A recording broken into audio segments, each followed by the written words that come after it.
This may be an actual solitary location or a novel inner conflict. The hero uses this time and place to reflect on his journey and the treacherous road ahead. This brief respite helps the audience understand the magnitude of the ordeal that awaits the hero and escalates the tension in anticipation of the ultimate test. In our next presentation, Life Lessons During Coronavirus, 8 months that helped me re-anchor to my North Star, David Vittoria will help us reset our compass as we prepare for what's next. David Vittoria is the Senior Vice President of Clinical Business and Product Development at Carisk Partners, a risk transfer and care coordination company. David is a licensed clinical social worker. A published author, David holds a master's degree in social work and a bachelor's degree in the same discipline from Florida International University. Here now, David Vittoria. Thank you, Greg. What an awesome series of resonant topics this year, and such an exceptional group of like-hearted colleagues with whom I feel just so privileged to share this space today. Great people, such powerful stories centered around positivity, around personal and collective strength, around healing and hope, all reminding me today and every day, especially over these last 8 months, about what really matters, not just in work comp, but in life. You know, maybe like me, no matter where you're at today geographically, no matter your position, your company, your individual experiences, nor the burdens of scarcity, anxiety, fear, or loss that may have befallen you these last many months, no matter your race, your religion, your politics, no matter all of these things by which we sometimes define ourselves, and by virtue of that perspective, define others as well, whoever and wherever you are today, you matter. So I shared these 8 lessons from the last 8 months with you as a message about what has sustained me, but even more so, and I think more importantly so, a validation of your power and potential as the colleagues, the coworkers, the friends, the heroes to me, who serve so often as enduring examples and heroic ambassadors of these guiding principles. These actions have reminded me about what really matters, and they've been my North Star. First among these lessons is the need for me to do what I love. My mission changed, like all of ours did, almost daily throughout this pandemic, from finding paper towels to finding my old friends, from relocation to oftentimes wavering motivation. But what has remained constant for me, and what I propose for all of us as our non-negotiable, is our purpose. You know, believe in something big, even when the opportunity seems small. Know that your life, like mine, is worth a noble motive. And nobility comes in all kinds of shapes and sizes, right? My primary purpose, in whatever small way it might manifest, is to ease suffering. What's yours? And whether it's the losses so many have suffered, or the time that now seems simultaneously fleeting and also interminably slow some days, you know, I'm reminded not to wait until later today or tomorrow or next week to take some meaningful action that might help me or a patient or a colleague or one of my friends. You know, if we've been reminded of anything this year, it's that time and people are so very precious. So I started running every day again, you know, going back to write in this gratitude journal right here, practicing daily meditations, calling my sister every time I think about her because she's really sick, making amends immediately when I'm wrong, which is often, having date night every week, even if it's on the back porch, and telling my kids every day how much I love them. Not out of doom or despair, but out of love and urgency and necessity. When I think about my North Star, that kind of focal point that drives my direction and my determination, I've reflected a lot lately about how much weakness has governed so much of my life, how much time I've spent and energy I have expended in a half a century on this planet, you know, focusing on fixing what is seemingly wrong with me to try and make things more or better or different in some way. Even I, unlike Rima, the guy who was taking pre-algebra in 11th grade, even this guy knows that the math there does not add up. You know, I can't spend a bunch of time feeding negative thoughts about what might happen during this pandemic, you know, that add in some fear and powerlessness and somehow expect a positive sum to come from that. So, you know, if you're like me and have to be reminded every so often that it's your strengths, your talents, those positive things that are right about us that enable our growth, even in the toughest of times, then know your strengths, be proud of them, share them with the world through whatever ways they naturally manifest for you, whether it's kindness or empathy or generosity or humor or courage, compassion, or just a listening ear. Because like all of my colleagues here this afternoon have shown me through their service, their strength and their sacrifice, sometimes the most heroic thing that we can do is share our story with the world and hope it makes a difference.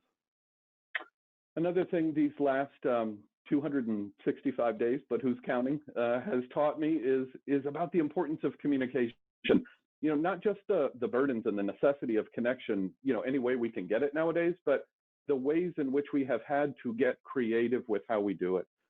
Because we have more ways to see each other and talk now, right? Whether it's through Zoom or GoToMeeting or GoToWebinar or Teams or Ring Central or some other platform, all that, but we've been kind of hampered in our efforts to leverage those other essential ingredients to effective communication that we're so used to, like proximity, you know, or physical touch and body language and eye contact that is shared in the same physical space. So I've made it a point to pay even more attention to the words that I use because they still, and they always matter. And today, I think they probably carry some extra weight.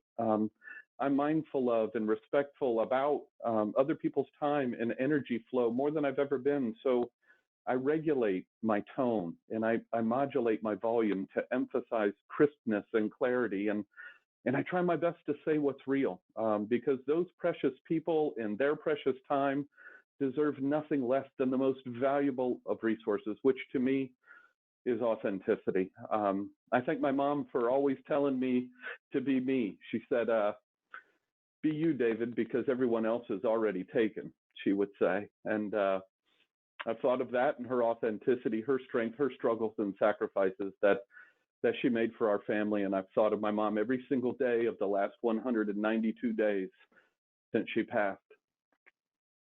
And we're really whole and genuine when we're acting in a way that's in congruence with our most cherished possessions, which are our values, right? I mean, before this pandemic, I could have easily listed those for you: service or empathy, compassion, you know, curiosity, integrity.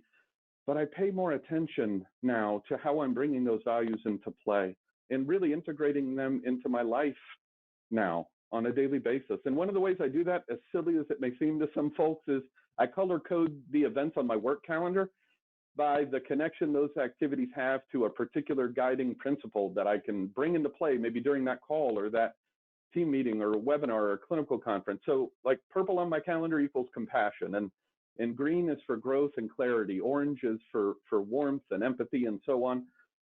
And safe to say the second half of my day today is all blocked off in green and orange, which is awesome. Now, you know, look, some of this sounds great, you know, but how do we strive to be our best selves while remaining socially distant? You know, well, for me, it's reminding myself that social distance does not mean emotional distance. So I strive today to forge connections with important people in my work and in my personal life, you know, that allow me and allow us to relate based on our shared experience over the last 8 months. I ask people how they're doing, and you know what? Now I listen for their answer, not just think about something awesome I'm going to say when they're done. I let people in my life know that I have heard them when they say they are struggling, and I offer that same courage in what I share with important people in my life so they can feel good about showing up to support me when I need it also. I mean, most of us just want to be heard, right? We want to be heard, and despite all the limitations we're faced with today, we want to be able to genuinely feel good, don't we?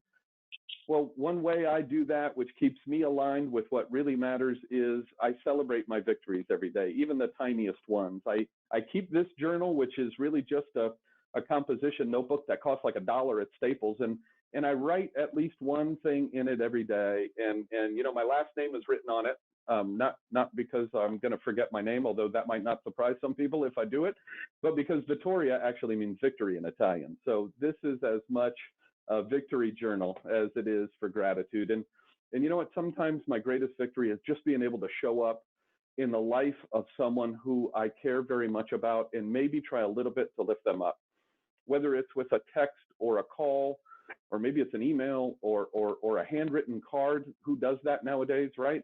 maybe it's a Bitmoji of me popping out of a Thanksgiving cornucopia, whatever, because I know how much that helps me, and it makes me feel good when I can support another human being, maybe even with a little laugh. So these are the lessons that life has reminded me about over the last 8 months: to investigate and constantly rediscover my purpose, to initiate and start right now, because we do not have time to waste anymore, to activate my strengths, truly communicate with the world by saying what is real, integrate my values into my daily life, even my calendar, relate by making meaningful connections at every possible turn. I remember to celebrate those victories every day, even the little ones that may not matter to anybody else but me. And I try to illuminate someone else's life by shining a light on what's great about them and helping others to win whenever I can.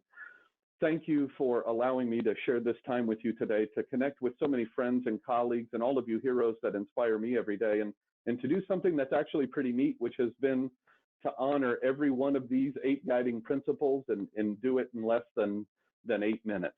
Thank you.